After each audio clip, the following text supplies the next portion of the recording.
Killing zombies is all the rage, so how about a story-driven comedic action RPG zombie smasher with some crafting set in Los Angeles? Watch on and find out.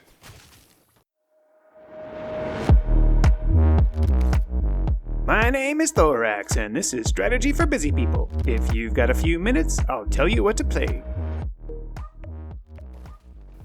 Warning.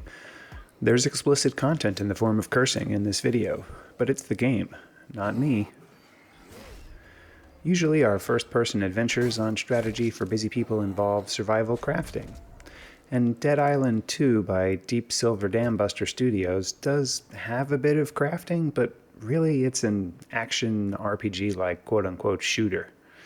I played it for about 6 hours to tell you what it's like.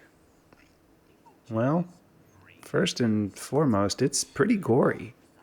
If you're not interested in watching zombie heads explode or in dismemberment or other nasty stuff, you might want to quit this review now. But if the idea of bashing a zombie's head in with a golf club intrigues you, keep going. The premise behind Dead Island 2 is pretty played out. Zombies happen, so everyone has to evacuate. Except the evacuation goes wrong. You get bit, and it turns out that you're immune. So, naturally, despite having no training whatsoever, you head out to save everyone or something. You've seen this 100 times before. The game is full of dry humor and cussing and actually has a cast of characters that appear to be interesting and well developed. I didn't get particularly far into the game, but everyone I encountered and interacted with at any length seemed like there was something there. You end up with a bit of a home base in the form of a fancy movie star's house, and your missions mostly strike out from there.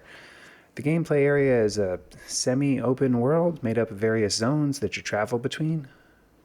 Throughout your travels, you will encounter a bunch of different types of zombies that all have their own unique, but fortunately predictable behaviors.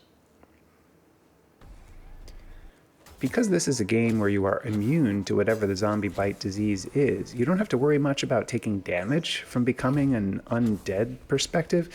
You can, of course, die in the game, but there's essentially zero penalty for doing so. You just kind of start right back where you were, and somehow the game knows what your inventory looked like previously, and off you go. Let's take a moment to talk about inventory and crafting. You pick up various weapons while traipsing around, smashing zombie heads in. The different weapon classes have different attack characteristics. Headhunter weapons will always score critical hits when they hit a zombie in the head.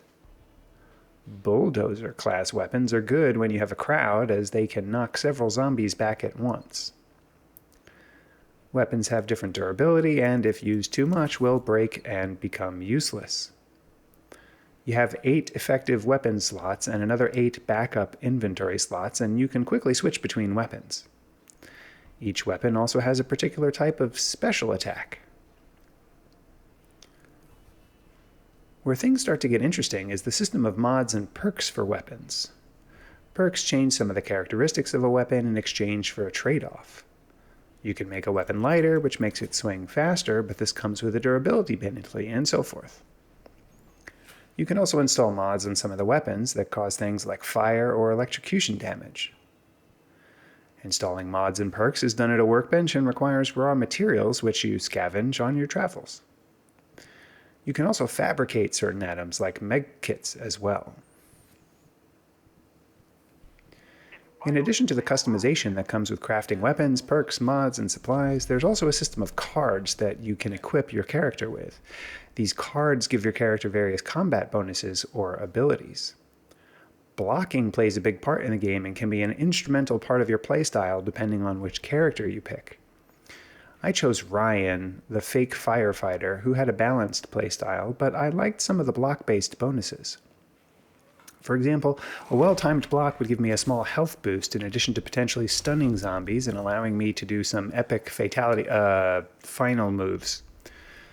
As you play through the game, you continually earn new cards which you can use to change your combat abilities to suit either your desired playstyle or your character's innate abilities.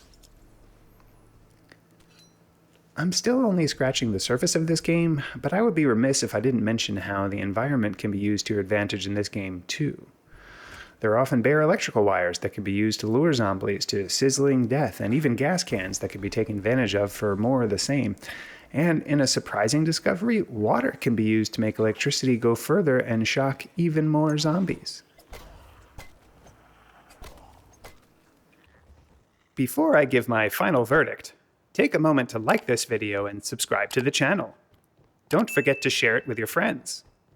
Agree with me, disagree with me, or want to see other content? Let me know in the comments below. Want to try this game yourself? Check out my humble affiliate link below. And if you want to support me in making more of these videos, become a patron on Patreon. Your support really makes a difference. The final verdict. This game has quite a lot of different systems, subsystems, and levers that you can use to tweak and adjust things to your liking. The one drawback is that you probably can't get a good idea about the different pros and cons of each character choice without doing a meaningful playthrough, watching lots of tutorials, or reading lots of guides, since you can't change your character in the middle. It's also unclear if the story meaningfully changes for each character's choice, but the story is interesting, the cussing is appropriately cute, and the rivers of zombie blood sure do flow. On my trademarked 3-point score scale of avoid, meh, and I forgot to eat, I sure ate a lot of protein bars and drank a lot of energy drinks to keep myself going in this game, and I do mean that literally in the game you eat and drink those things. This game is fun and entertaining and worth a try, but even vanquishing the somewhat literal bridezilla in the hotel wasn't enough to keep me going through the rest of the story. So, in the end, I packed up my improvised weapons and went to find some In-N-Out. Just kidding. I live in Georgia and we only have cool stuff like Whataburger. Oh well.